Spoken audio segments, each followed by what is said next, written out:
Okay, everyone, it is 7 o'clock, and so we are so excited to get started. We do respect your time, and so we're going to do our best to make sure this is as informational as possible. And so we're going to go ahead and get started.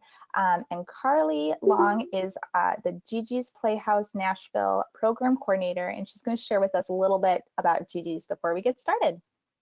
Yeah, so hi guys, thank you all for joining. We really appreciate you taking the time to jump on this call. I hope that you find some useful information. Elizabeth and Sharon are both great resources if you have a child with Down syndrome or a child with any other disability. I know there's some folks on here that don't necessarily have a child with Down syndrome, but felt like they would benefit from this call, and I absolutely think that you will. Just some housekeeping rules before we officially get started. I would like for everyone to put their first and last name in the chat. If you do that, we'll be able to send you our follow-up notes. I have all of your email addresses. If you haven't received an email from me personally, then go ahead and put your email in the chat as well. We will be using the chat function. If you have any questions or comments throughout the call, put those in there, and Elizabeth will answer those at the end. We also ask that you keep your microphones muted. This will help us, let's see, yep, there we go. This will help us just keep on track and keep things moving. If you do have a comment, you can feel free to unmute and just chime in whenever. And also, this presentation will be recorded for those of you that want to get it afterwards. You can email me directly, Carly Long, and I can put my email in the chat as well for you. And we will send this email out, or this presentation out to you, and we'll also send it to those who weren't able to make it tonight. So to get started, I would like to tell you guys a little bit about Gigi's Playhouse. I know we have some new families on here that may not know what Gigi's Playhouse is. So we are a Down Syndrome Achievement Center that provides free and educational therapeutic programs for individuals with Down syndrome of all ages. So we have over 50 locations across the U.S. now. We're offering over 200,000 free programs to families across the United States, and we also have one Playhouse in Mexico, which is awesome that we're expanding that far and able to reach all of these families. So if you aren't from Nashville, hopefully there's a Gigi's close to you that we can get you connected with. We are more than happy to help you get connected. So Gigi's Playhouse started in 2003 by Nancy Gianni. She had a child with Down syndrome, Gigi, and that's how the name Gigi's Playhouse got started. She had therapy, doctor's appointments, and school, but she didn't have a place where Gigi could really just be herself and thrive and truly feel accepted and independent and unique. And so Nancy started Gigi's Playhouse, and it began as a place for families to network and for kids with Down syndrome to play together and learn together. And it has grown into this amazing center where we have children ages 0 to adulthood who are engaging in social programs and educational programs that help them overall enhance their quality of life and become independent adults, and it's amazing to watch them grow. For my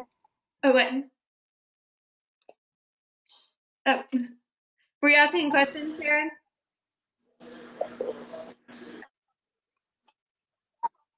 Yes, I think you had just cut out, but I think you're back. Oh, okay. So keep going. Like I said, Gigi's Playhouse started in 2003. Gigi's Playhouse in Nashville started in 2016, and since then we have grown enormously. There are over 50 locations across the U.S. and one in Mexico, like I said. Our goal is to serve as many families as possible.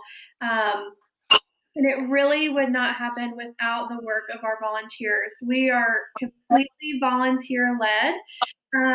At Gigi's Playhouse Nashville, we have 4 staff members, and the rest are volunteers, like Sharon and Elizabeth, who just are so kind enough to volunteer their time to help our families and help us with the mission of Gigi's. So some of the programs that we offer are group programs. These are our bigger programs, such as music classes, art classes, and fitness classes, and so many more. And we also do one-on-one tutoring within literacy, math, and now speech therapy, thanks to Elizabeth. And we also do career training programs. So for our adults, we're helping them get life skills and being able to work up to getting a job or entering a college program and those types of things. All right, I'm almost done with my little spiel. All of our programs, like I said, are volunteer run. All of our programs are either provided by therapists or are researched and backed up by therapists to make sure they're therapeutic, they're goal-driven, and that all of our participants are getting the best quality therapy that they can. And we also love to provide our families with resources every time they come into the Playhouse, whether that be a program handout or tips and tricks at home, something that they can take a Gigi's program and continue that at home. And with COVID and the coronavirus, we have been able to keep our promise and keep our mission by promoting virtual programs. Gigi's Nashville has been doing online and virtual programming as well as Gigi's National as a whole. And all of those resources are available to anyone. So you families that are out of town, you are able to participate in all of the virtual programs, and that's not just right now. You'll be able to participate in forever as long as you want. Because I think virtual programming is going to be something we're going to continue for as long as we can. But we're super excited to be getting back into the Playhouse and seeing our kiddos in a safe way.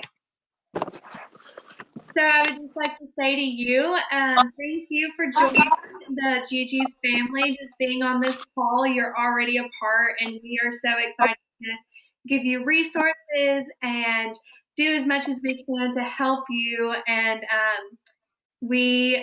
I think that's about all I have. I want to get through it so that Elizabeth has as much time as she can. I think Sharon, real quick, is going to tell us about a new program we have at Gigi's called the Extra Connection. And this is a program for new and expecting caregivers. So if you have a child 0 to 3, or if you're pregnant with a child with Down syndrome, this is a great group for you. We meet bi-weekly on one night a week, and we talk about resources and just things that we think everyone knows and they don't actually know because you're new at this, and it's we all can benefit from local and national resources. So Sharon, I'll let you share a little bit more about that. Awesome. Thank you so much, Carly. Just a reminder again to everyone coming in, please mute your microphones. I think Carly's going to be on top of that, but just help her out. There's a lot of people on this call, so just when you come on in, just make sure you mute your microphone so we don't have any background noise. Everyone, welcome to the Extra Connection. This is a program that we started specifically targeting kiddos ages 0 to 3, especially during this pandemic time when we're all sort of in a whole new world. We're at home with our kids all the time. We're juggling all these things. We're trying to work. We're trying to take care of our kids. We're worried about how to give them the best. And we just noticed that sometimes it's really hard to do this on your own. So we want to bring in experts at home to you so that you can feel prepped and inspired to do your best job, which is being a parent. So the Extra Connection came to me as I was talking to Carly Long and our director in the, oh, I'm getting weird looks. Can you still hear me? Is everything good? Okay. Yes. Okay. Okay. Okay, good. The extra connection came to me when I was talking to Carly and to Carter, the executive director, as I was shopping in Kroger. I'll never forget that. And so we are super excited to bring this program to you. And please look forward to the programs that are going to be coming out. We already have a lineup of 3 more presenters after this one. This wonderful presenter, our speech pathologist. And I would encourage you to go ahead and join the Facebook group, The Extra Connection, which is under Gigi's Playhouse Nashville, because that's where we're going to be posting all of the information that we share in these presentations, and you can find more information about the future programs. So good luck, Elizabeth, you got this, and welcome to the Extra Connection. And this session is speech and language for kiddos ages 0 to 3 with Down syndrome. Hi guys, thanks for joining us tonight.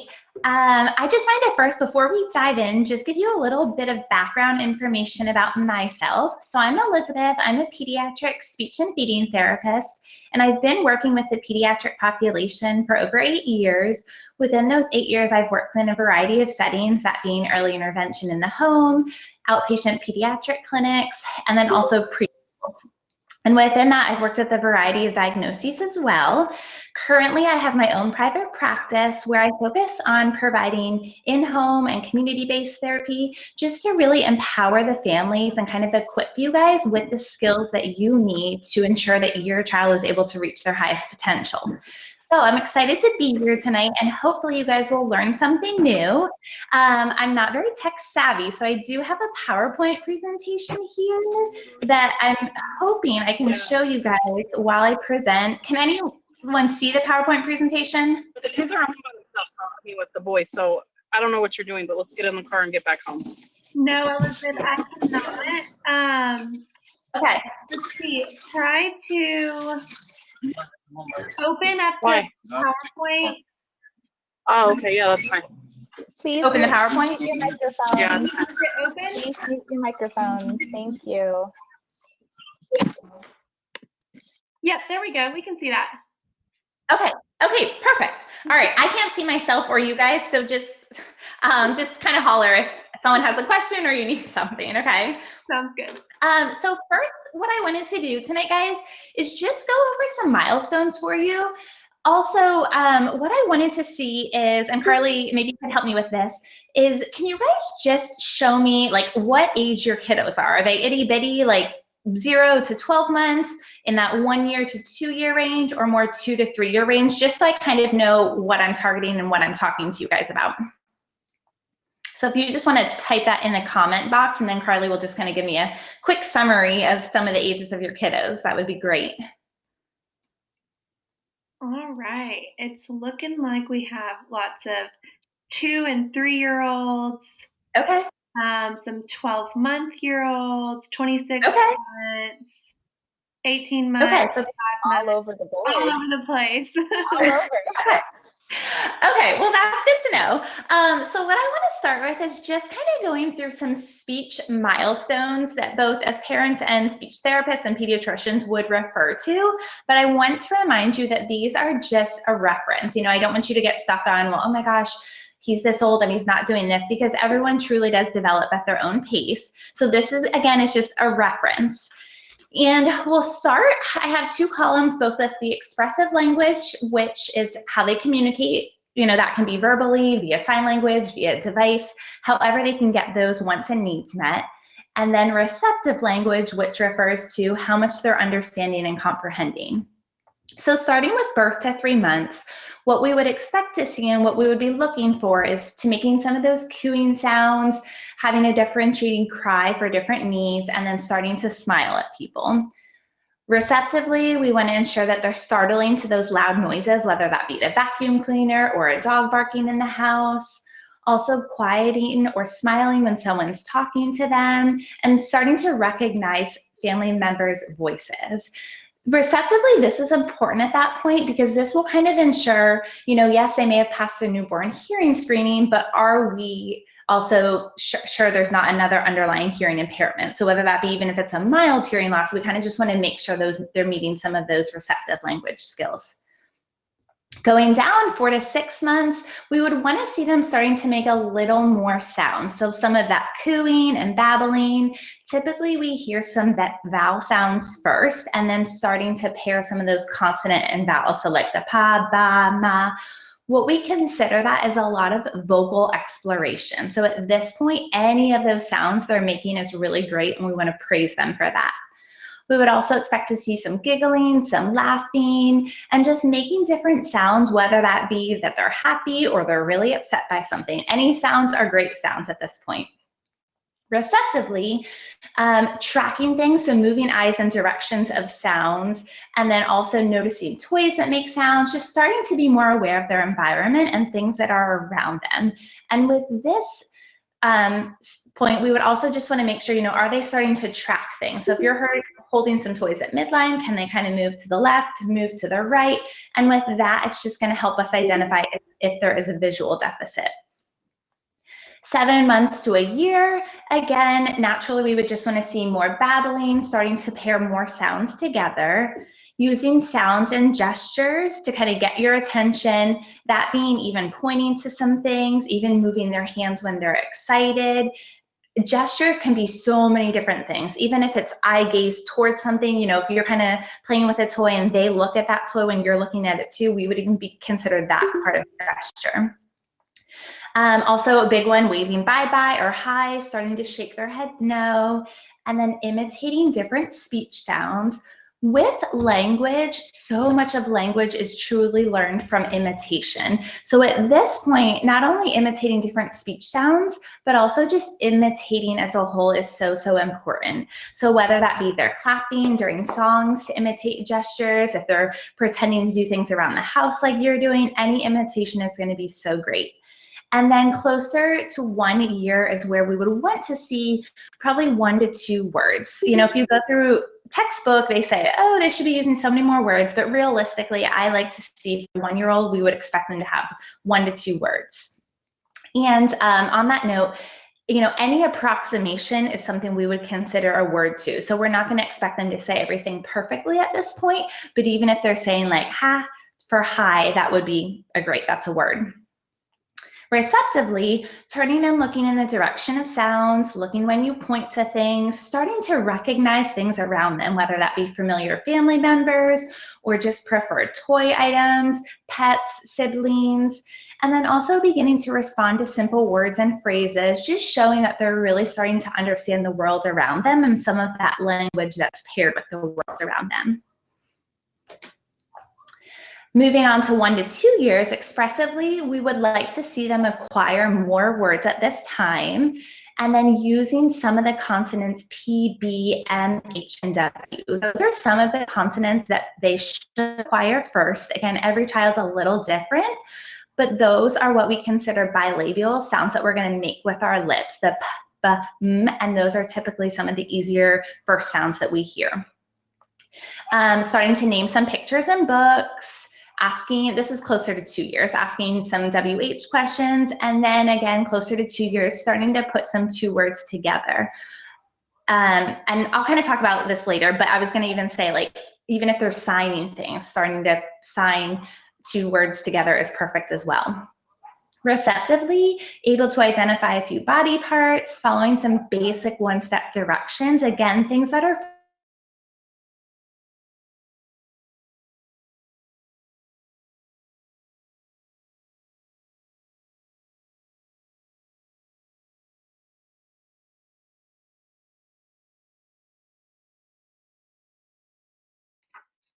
like do you once, and if they're shaking their head no or shaking their head yes, just finding that they're a little more attentive to stories, songs, and any other engagement, activity that really seems to be enticing for them.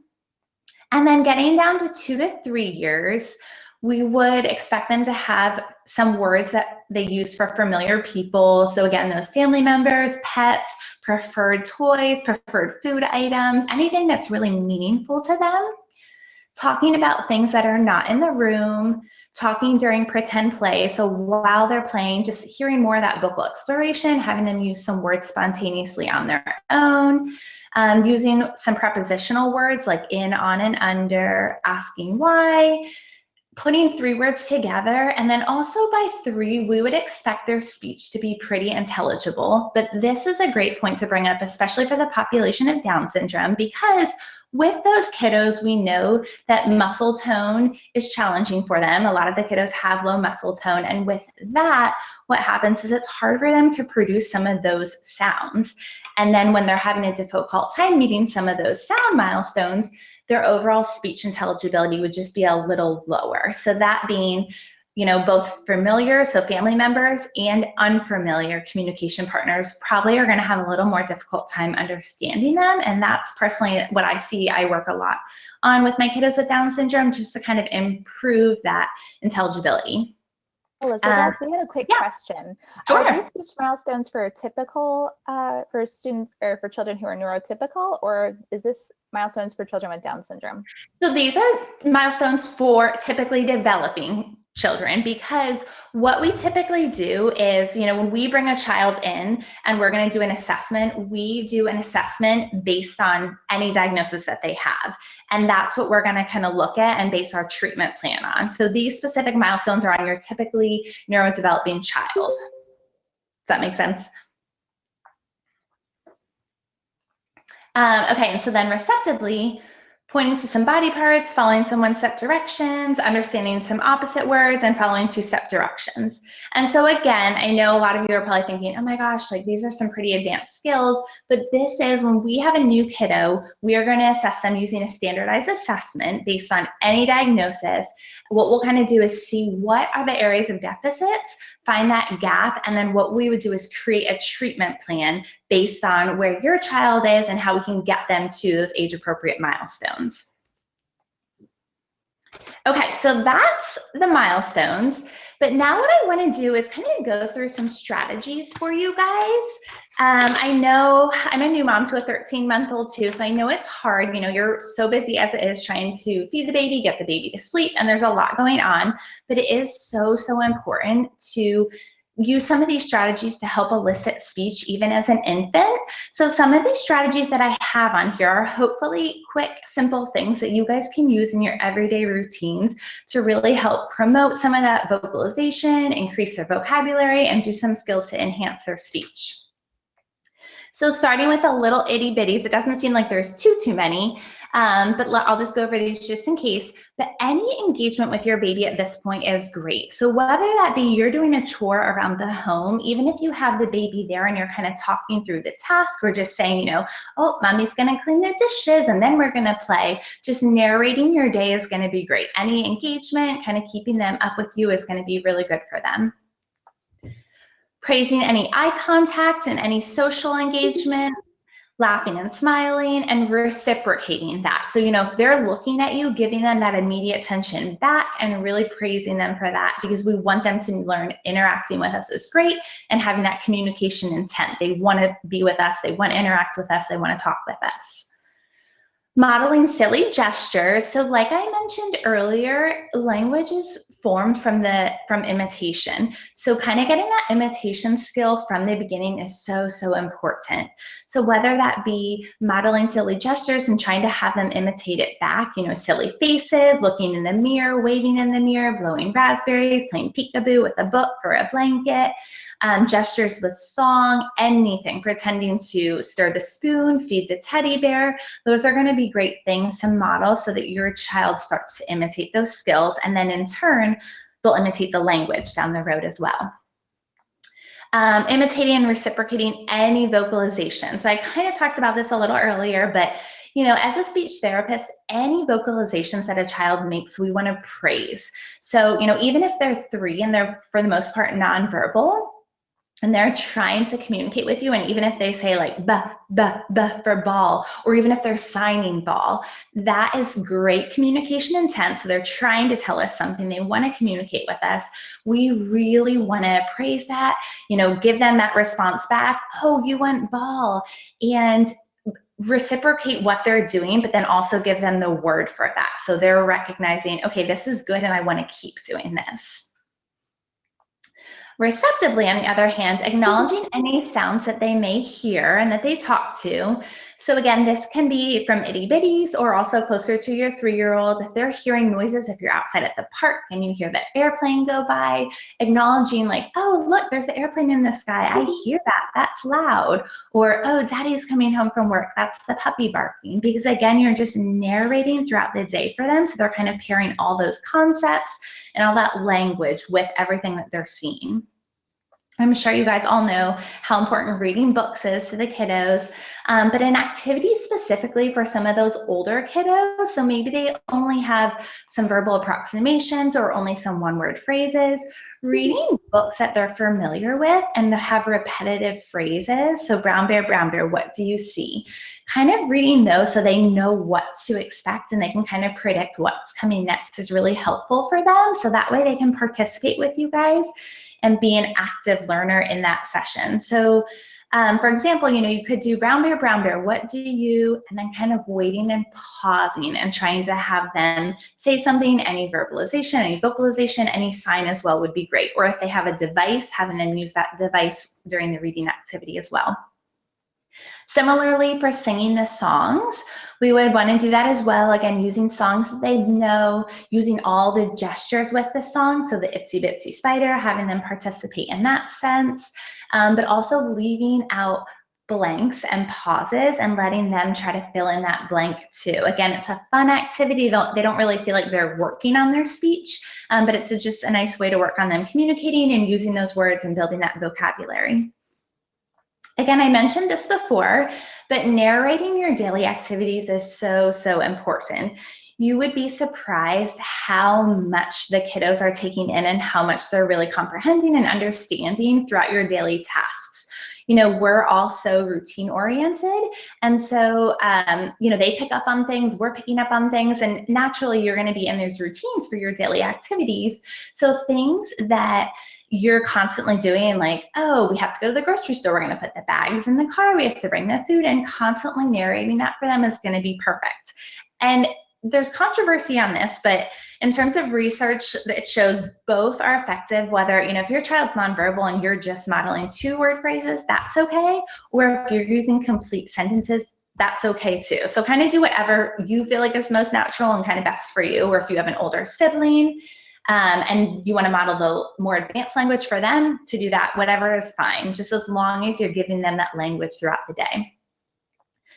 So I always like to add a lot of excitement and exaggerating a lot of my words while you're doing things with them. So if you're sitting down playing and labeling objects, feelings, actions, and people, even something as simple as like stacking cups, like up, up, up, really adding that animation to it so that they're engaged and kind of understanding like, oh, this is fun, and I'm learning this language while I'm playing with this activity. So that's something easy you can do.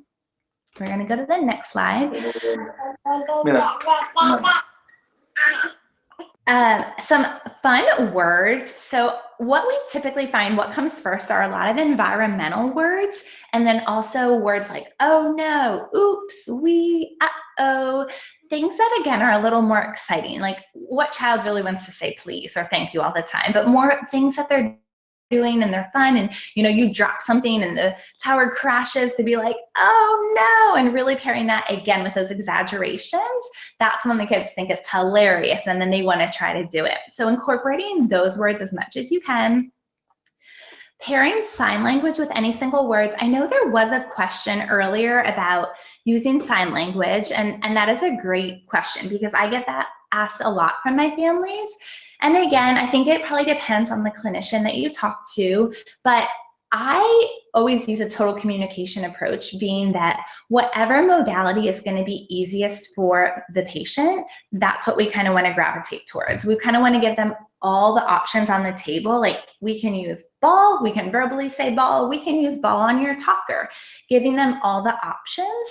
And then naturally, your child is going to do whatever is easiest for them. Just like you and I mean, who wants to do the hard route for everything? No, you tend to gravitate towards what's easiest. So if you know sign language and you want to use sign language, I think it's a great opportunity to pair sign language with some single words as a little kiddo to help give them, again, those multiple modalities to have them express their wants and needs. I would rather see a child communicate like more please or need help via sign versus not having anything at all, and we're seeing all these tantrums and just really challenges across the environment. Just one other strategy too, in terms for some of those older kiddos, we always encourage modeling one step higher than their current language level. So if you have a kiddo who's primarily using single words, you know, like go, ball, my, need, modeling those 2-word phrases is going to be the next great strategy that you can use, because typically after they have like 50 single words, we would start to see them pairing some of those words together. It can even be less. Again, everyone's a little different, but that's just a strategy for some of those older kiddos. And then Elizabeth, 3 more. Yeah. Elizabeth, I actually was wondering if I could pipe in a little bit about that sign language piece. Absolutely, yeah. We received a question that was asking, and I think that's the one you were talking about, which was, is sign language good at all ages? I've heard positive and negative things, and I just wanted to put this out there. As I was a deaf and hard of hearing teacher, and I'm fluent in sign language because I'm the daughter of 2 deaf adults, so this is kind of my world. Actually, teaching your child sign language does not, the research shows that it does not hinder your child's verbal abilities. It does not. It actually, the research only shows that it can promote that. So even though a child, and I'll show this as my own example, my son Aiden knows quite a bit of sign language. He does not speak a whole lot of words, but I know that I'm glad he has the ability to talk through sign language. Because what if he didn't even have sign language, then he wouldn't even have anything. So, because children develop all at different paces, we don't know when children will start to be verbal or when they won't. I mean, they are, you know what I'm trying to say. Just everyone grows at different paces. So just to put that out there to help everyone feel a little bit at ease, sign language does not hinder your child. Showing your child picture communication systems does not hinder your child. It only helps with their language development. So I just wanted to throw that out there. Yep, that's perfect. Thank you, Sharon. And similarly, you'll see in my next bullet point, it's the same for AAC, which is alternative and augmentative communication. A lot of families are hesitant, like that would be something like an iPad or a dedicated device, something that's using speech to kind of get their wants and needs met without using their voice. And same thing, so many families come to me and they're like, but I'm so hesitant. Like, I want my child to be verbal. I want them to communicate in that way. And I don't want this to kind of inhibit that. But just like sign language, it just shows that it actually promotes. It's more models. It gives them the opportunity to communicate. So again, these are all great strategies and good evidence-based research practices that we can use that really help facilitate and promote language development for your kiddos. Okay, 2 more points, and then we will get onto some questions and answers, because I do want to help you guys as much as I can specifically for your kiddos, but also just being an active participant in their therapy sessions. So this is such a big point for me. Like I said, I really want to focus on kind of empowering the families, equipping the families with the skills and knowledge that they need so that they can implement these strategies at home. I always equate speech therapy to the gym. If you go to the gym 1 time a week for a 45-minute session, like that's great, but are you really going to see that many changes or that many results? Probably not. And so it's very similar. If a child comes to see me for 45 minutes in a clinic, we can get some good work done, but unless you guys know what they're doing there and you're able to implement those strategies at home and constantly work on it at home, even if it's while going up the steps, you're saying up, up, up, up, up, or in the bathtub, you're saying turn on water, they're not going to get the most out of everything, and they may not reach their highest potential if you guys aren't aware of what they're doing and kind of implementing those strategies. So that is such a big point for me. Just kind of know what the treatment plan is, know what they're doing, and how you can carry over those skills at home. And then lastly, Repetition, repetition, repetition. Again, just like you and I, we learn through repetition. We learn by doing things over and over again. So if you feel like you have said the word go 5 million times and your child isn't saying it, keep saying it because it may come. You know, like Sharon said, we don't know. Every child's a little different, but we want to give them all the opportunities and all the trials that we can. So keep up the good work. And now I think would be a great time if you guys have any specific questions for me, we can kind of dive into some of those. It does look like there are some questions on here in the chat already. Okay. Can you speak to the correlation between gross motor development and speech development? Is it true that speech may take a back seat to gross motor skill development? Yeah, so that's a great question. Again, every kiddo is going to be a little different, and there isn't one specific, like, oh, yes, if we see gross motor is delayed, sometimes speech is delayed. But what I do find with some kiddos is if they're really focused on one skill, specifically, you know, if they're focused on walking at this point, you may see speech take a backseat just because it's a lot. I mean, learning all these new skills is so much for this little brain to learn and adapt to. So we absolutely do see that sometimes. I would say, you know, we don't want to have it go on for 8 months. If we feel like, oh gosh, for 8 months we've been trying to learn a new skill and we're still not seeing any speech, so we probably want to try some different strategies. But sometimes, yes, that is absolutely the case. All right, and there's another question. Are oral motor exercises effective in producing more speech and, oh gosh, let's keep going, and or an aid in improving articulation? Okay, yep. So again, every therapist has a little different background and some different training. So every therapist is going to have a little bit different response to this. But I personally, since I'm a speech and feeding therapist, I do strongly believe in some oral motor exercises, and I do feel that they are very beneficial to producing more speech. What I always tell families is the muscles that we use to eat and the muscles that we use to talk are the same muscles. So naturally, if we're having a child that's having some difficulty with speech, we would likely see that they'd be having some difficulty with feeding as well. So working on those oral motor skills, whether that be drinking from a straw, licking a popsicle, things like that, they're going to help strengthen and work on the same muscles for both feeding and speech. Awesome. Okay, our next question is, what do you think is the most effective tool to wake up the mouth prior to feeding? Okay, so this is going to vary again on the child and kind of just what they respond to, but I am a big fan of the Z vibe. I'm not sure, Lisa, if you've ever heard of that. But that just gives some vibration. It's something that you can purchase on Amazon. I think it's like $45, and you can use that in the mouth just to give some stimulation before mealtime. Every child's a little different. You know, some kiddos, if they have more of those sensory needs, they may benefit from brushing or more some sensory input, such as like jumping on a trampoline before mealtime. But if you're specifically talking like right before meal, I do like to use the Z vibe just to kind of alert their mouth and wake it up. Have you heard of using an electric toothbrush as well? Yeah. If you can't afford the Z vibe, you know, like the children's electric toothbrushes, are those still okay? Yeah, absolutely. Okay. Very similar thing, and that's funny because I have told some families, like, if you already have an electric toothbrush, go use that versus having to buy the Z vibe. Yep. Our next question. Oh, sorry. Yep. No, that I was just going to. What should a speech therapy session look like for a 2.5-year-old?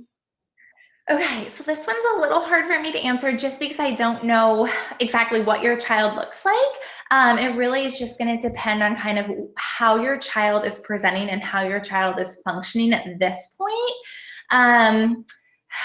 If you have specific questions too, feel free to email me and I can try to get back to you too if you're more like really concerned about something. But I would say I think what's best, this kind of goes back to one of the points in my PowerPoint, is just ensuring you know what your therapist is doing in the session, to kind of overlook at that whole treatment plan, to be like, what are our goals here? Like I always ask my families, What are your goals? Yes, standardized assessments are important, and we want to know where they should be meeting their milestones, but we also want to know what you guys are struggling with on a daily basis for your family. So again, it's really going to vary on your child's current skill level and what your goals are, but I would say talk to your therapist specifically, kind of say like, what's our end result here? What are we working towards, and what can I be doing, just so you're aware and know if the therapist is a good fit for your child. Hopefully that's Elizabeth, helpful. would you also say that, because I think, you told me this as well, like that sometimes families have different priorities and not necessarily like what's important to your family, what's important, what do you feel like is important for your child to do, not necessarily what is Sarah across the street, worried about, but like, what are you guys looking for? And exactly. Yep. And I would say if you feel like, and I think if you don't feel like you have the full support of your therapist, then it probably would be at your best interest to kind of look around and find the best one for you guys. Because there are definitely times where some kiddos jive with certain therapists and other times that they don't. And that's okay. As a therapist, we know that too. And so usually we don't take offense because it's like, that's okay. We want the best for your child and you're their biggest advocate. So we kind of want you to constantly be pushing and constantly looking for the best option for them. Any specific apps or programs you recommend? We have an almost 3-year-old nonverbal. Okay, so I'm a young therapist, and a lot of people would probably think that I'm like all about the iPad, but I actually tend to be more like traditional old school. So in terms of iPad, I don't really use the iPad in my sessions unless I'm using it as a dedicated device for the kiddo. So I don't have too many good app recommendations for more just like play and language.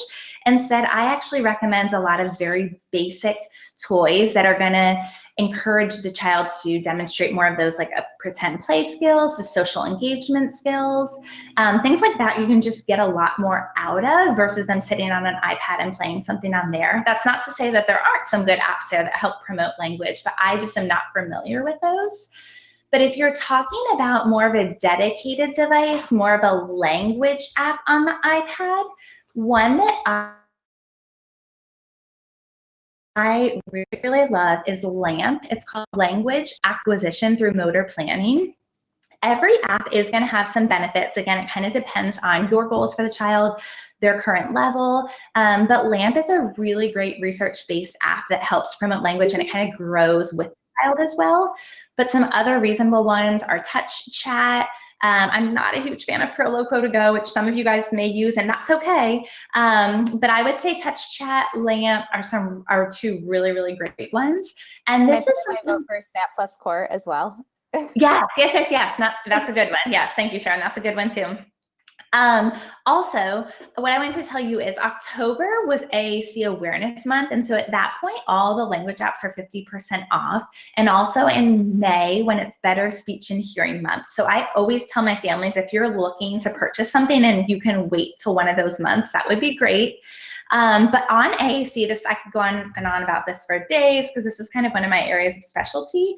But with Aac, your insurance should be covered to get a dedicated device. So if you feel like your therapist is trying to have you buy something and purchase something that's pretty pricey, look into submitting things through insurance if you have insurance, because that's a great option. There's also so many grants out there as well that will usually cover the purchasing of some devices. So don't feel like you have to buy these things because they can get very pricey very quickly. Elizabeth, I just wanted to tag along with what you were saying because I did look into the October Aac Awareness Month, and I found out that for the one that I was looking for, it was only for like the first week of October, and I actually missed the deadline. So just make sure that you just look ahead of time, like go ahead and look at September or something like that, and look at what you're looking at, and so that you don't miss out on that opportunity. And then just I wanted to tag on to what you were saying about the insurance covering the device. And I just wanted to share our experience that works for us. Our insurance just wanted us to trial it for 3 months under a speech pathologist,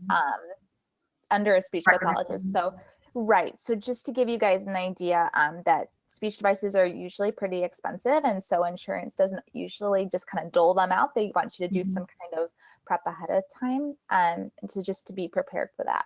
Yeah, and those are all great points. So going on with the AAC, to really figure out which device is best for your child, I personally, and this is kind of like the formal way to do an AAC eval, but you really should trial 3 different devices and 3 different programs that kind of look at different aspects, both the motor planning piece, the language abilities, and with that, you want to ensure that your child is getting what's best for them, because once insurance covers a device, they usually only cover a device every 5 years. So you want your child to be able to grow into this device. You know, who knows if they will still need that device after 5 years, but it's just something you definitely want to consider.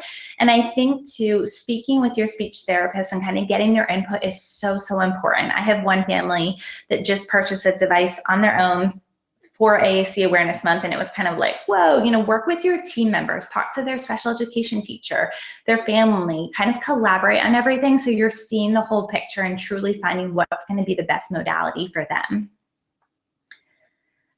What is augmentation? Board you mentioned? So AAC, which stands for Augmentative and Alternative Communication, and that's a very broad term. So that can be something, it's going to be anything that helps facilitate expressive language. So that being, it can be little pictures. So Sharon mentioned earlier the picture exchange communication system. Those are the little icons. Even a visual schedule, a letter board, really anything that's going to help supplement and help enhance our language is what we would consider AAC. There's so many different types. There's some low tech, there's more high tech. The high tech is more of those dedicated devices, and then the low tech is more of the pictures and visual schedules. But again, those are all such great resources that can really help facilitate expressive language. I just have a lot to say. I'm so sorry, but I wanted to pipe in and add on to what you had to say. Yeah, go ahead. I just wanted to encourage our families and our caregivers that are here that it actually is true that our kiddos with Down syndrome, they've done brain research and MRIs and seen visuals are super good. So kids with Down syndrome, like, they just have this gift of being very visual. So I just want you to encourage you to try incorporating that into your life. Sometimes that's why sign language works pretty well and pictures works really well. That just speaks to our kids. Again, I have a child with Down syndrome. I'm no expert, but just some of the things I picked up along the way. So yeah, visuals and our kiddos like go hand in hand. Absolutely, yes. I think that's great. Apps for the Android, I unfortunately am not familiar with that, but if you have, Sharon, are you familiar with that? I'm not as familiar with Android because I'm an iPhone user. What can I say? Me and my husband are at war about that. Yeah, same with my husband. But there are a couple of programs out there that we have tried and you know, I'll just bring them up just so that maybe if you're interested, you can go research them and find if they might be something that you guys are interested in.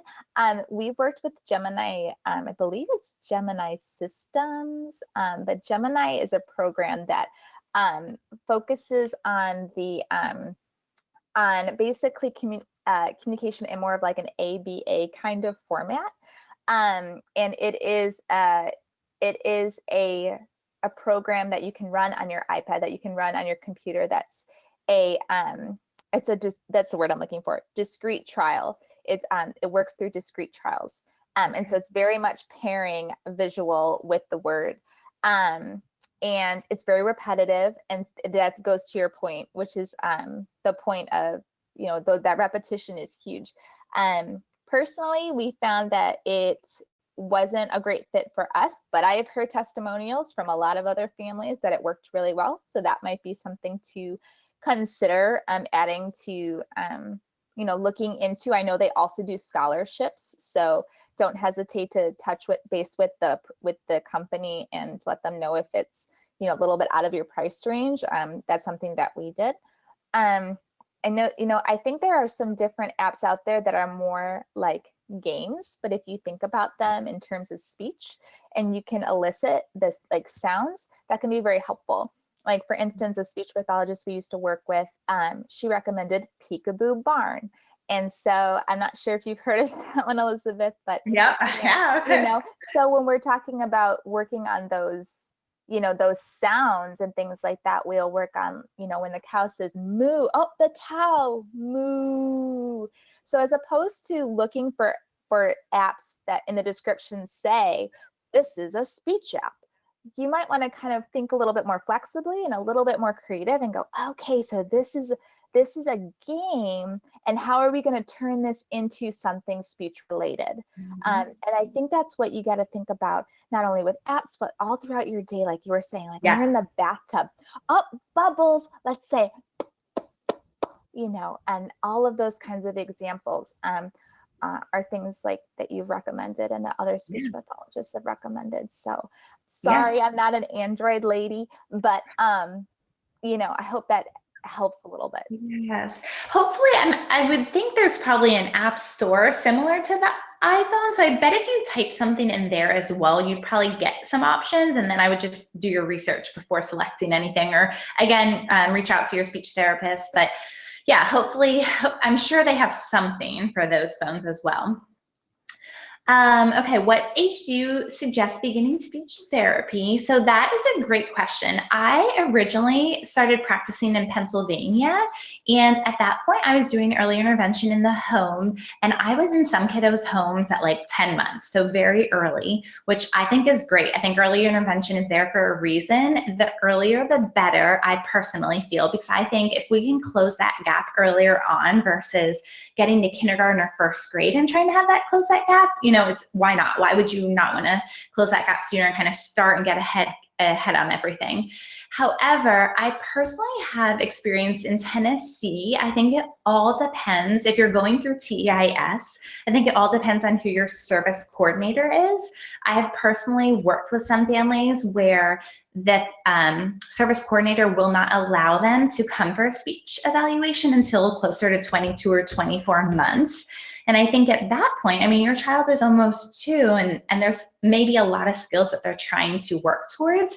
So I would say if your child has a diagnosis and is already in feeding therapist, or already in feeding therapy, I would speak to your service coordinator or even your feeding therapist and say, hey, I'm really interested in speech. Again, kind of be the biggest advocate to be like, look, we know we have a diagnosis. We're having some difficulty already. This is what we really want, and really push for those services. Because again, I personally feel like the sooner the better. Why not get those services started and working towards reaching your goals? Okay, let's see here. My little one has no trouble chewing but resists taking a bite from a food. I think it's sensory. Okay, yes.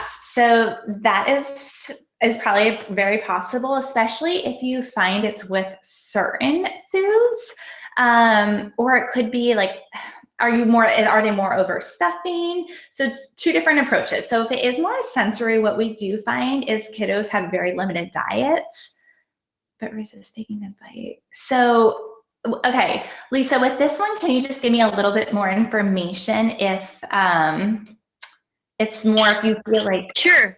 So he used to take a bite off of corn on the cob. He would hold it, he would eat off corn on the cob, but he seemed to stop. And then like a piece of pizza or like a burger, like he used to kind of explore with that, but now seems more resistant. But he can eat those things if I like cut them up for him. Oh, okay.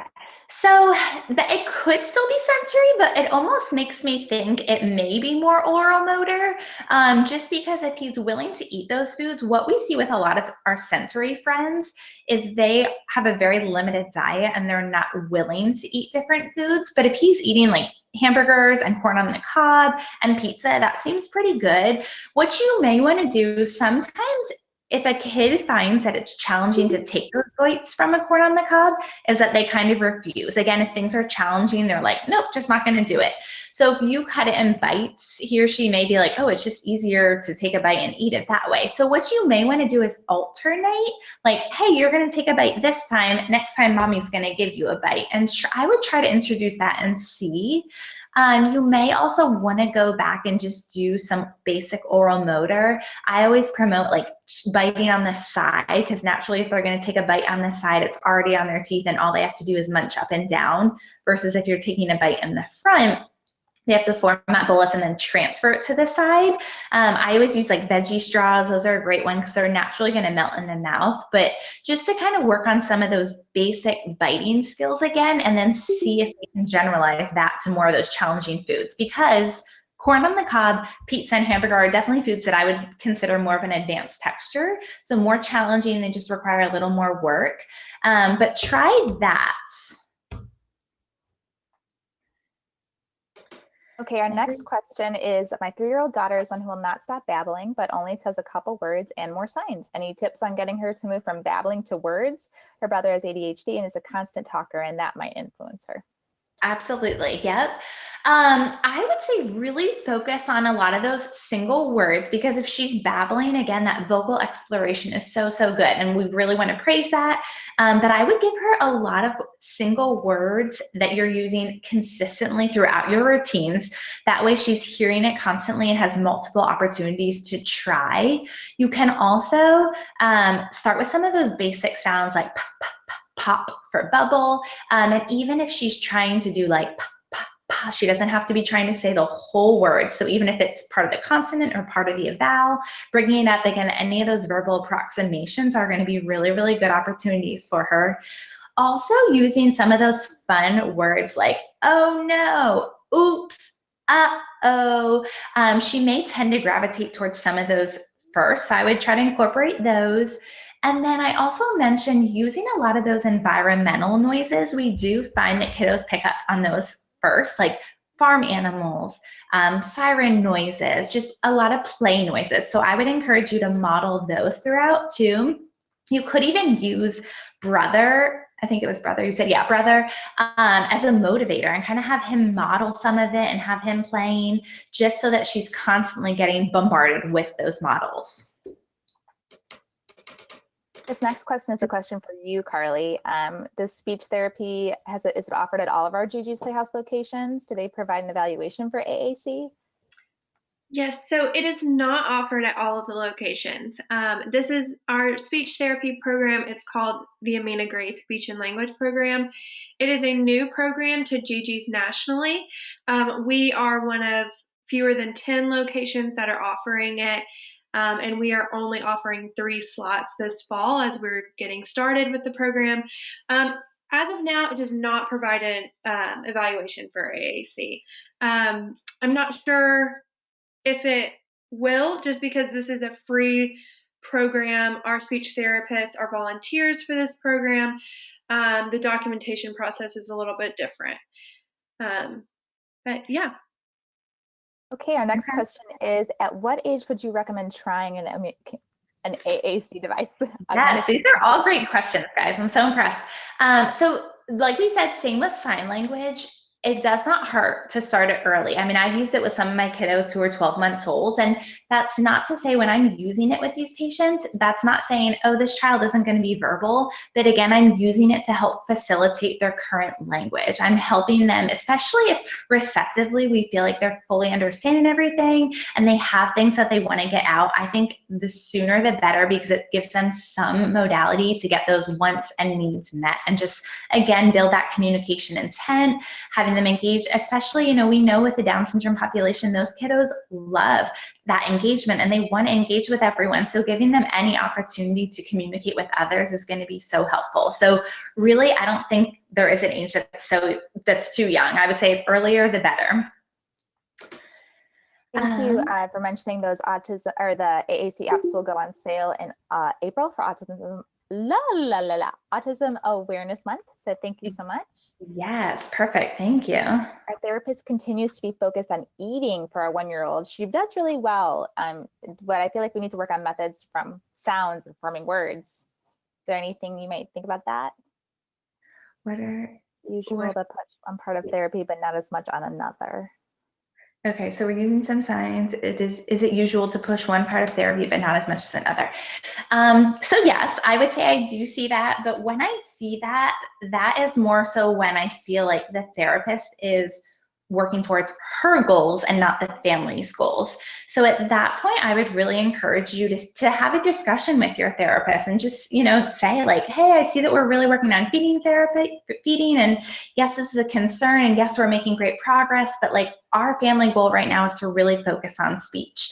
Every place is going to be a little different. So I know at prior clinics that I used to work with, we couldn't do a speech and feeding session together. We had to do it as two separate individual sessions. So I'm not sure if that's how your child is. So it could even be something where like they're on the schedule for feeding and she can't do speech in that session. So that's something you may want to ask them as well. Like, is this just a feeding or is this supposed to be both? Sometimes, and again, this is different for every kiddo, but what I've seen in the past is sometimes it's hard for kiddos to see the same therapist for feeding and speech as well, just because they really can't differentiate like, hey, I'm coming to you and I'm working on eating today, and today I'm working on speech. So that's something to consider as well. Again, not every child's going to have that issue, but I would really encourage you to speak with your therapist and just express your concerns and kind of talk about your personal goals. I just want to make sure I answered every part of that question. Go ahead, Sharon, if you have something else to say. Oh, no, I was just going to help you with the next question. Okay. Which is a question that I've had myself. So whoever asked this one, like, I'm right there with you. Do most people with Down syndrome eventually develop speech? At what point should I be concerned if my child stays nonverbal? Yeah, so that's a great question. And Sharon, I know we briefly discussed this, but I was telling her, over the 8 years, I've worked with several kiddos with Down syndrome, and honestly, I would say 98% of them have been verbal communicators. That is really going to vary in terms of they may only be using single words, or they may only be using, some basic words to request. Maybe they only have 10 words. But I typically tend to see that our kiddos with Down syndrome are verbal communicators. It's just going to depend on the extent. And then also, like I mentioned earlier, but one of the issues that I see a lot is that speech intelligibility. So yes, they may have some words and they may be able to communicate, but it may be hard for other communication partners to understand them. So that's something that we would work on as well. At what age would you be concerned, or should you be worried? That's so hard to say. I hate to tell families like, oh, if they're not talking by 5, they're probably never going to talk, because again, every child is so different. I would just say, as long as you guys are doing all the appropriate steps, such as getting them services and ensuring that they're in continued services, and you guys are working on things at home and you're doing all that you possibly can, which I know is so much. And you're here tonight, so you probably are doing a lot of the appropriate things, but just keep working at it, keep talking to his therapist. Also, I would say something that's helpful is, sometimes if your child has been with the same therapist for an extended period of time, they both kind of get in this routine. And so sometimes, I know it's hard, sometimes you feel like you're breaking up with a therapist, but sometimes it is nice to just get a fresh set of eyes on the kiddo as well, just so that there's different approaches going towards it, and just new, fresh ideas, both for the kid. I mean, your child may be more motivated, it's more exciting for the therapist, and sometimes with that, you see a burst in language, or you see some new skills get acquired at that point too. So hopefully those are some helpful strategies. I think also as a parent, if you're feeling like something's off, if you're like, ooh, I'm worried, just go with that feeling. You're not crazy. You are your child's best advocate, period. Yeah. And if you're worried, like I'm probably the biggest worry wart around. And I had people telling me, don't worry, Aiden's doing great. He's doing great. But I'm still going to say at the end of the day, I'm his mom, and I'm the one who sees him at home all the time, every day. I see him interacting with his family and with his friends. And if I'm concerned, I'm going to take that to someone. And if I'm going to wait until someone recognizes that and shares that with me and will help me in that, I'm not going to take a back seat to that. So at some point, it's a little bit about being an advocate, and it's not that your speech pathologist is a bad speech pathologist. It's just you want to go find a different opinion, and you want to find someone who will be on the same wavelength as you. Absolutely, yeah. And do you offer virtual consultations by chance is the next question. I do, yes. So I started doing some telehealth during the whole COVID stuff. So that is something that I currently do. I do it through my documentation platform, so it's HIPAA compliant. So I think with the handouts tonight that we will email you guys afterwards that have the milestones and helpful resources, my information, I believe, is, yes, it's on the milestones. So if you're interested, feel free to reach out to me at that point and we can further discuss. Here's a sneak peek of what you guys are getting. Woo! Aren't you all so excited? Elizabeth is a fantastic speech pathologist. I just want you all to know she's been working with Aiden a little bit, and we're just really thankful for her. She's recently started her own practice, and so she is a huge asset. And we just want to, I think that's the last question. I just wanted to remind everybody that this is the extra connection. That's going to be the name that you'll be seeing pop up on the Gigi's Playhouse Nashville page. So this is like a seminar within the extra connection. So be sure to join that Facebook group for more information. The events will be shared on the Gigi's Playhouse Nashville page, but make sure you join the group so that you don't miss out on all the resources that we're going to be posting in there. And Elizabeth, wow, you're incredible. So thank you so much. Of course. Yeah, thank you. Yes, thanks for having me, guys. Like I said, I just love helping families. So hopefully you guys all learned something from it tonight, and you'll be able to help your kiddos a little bit more at home.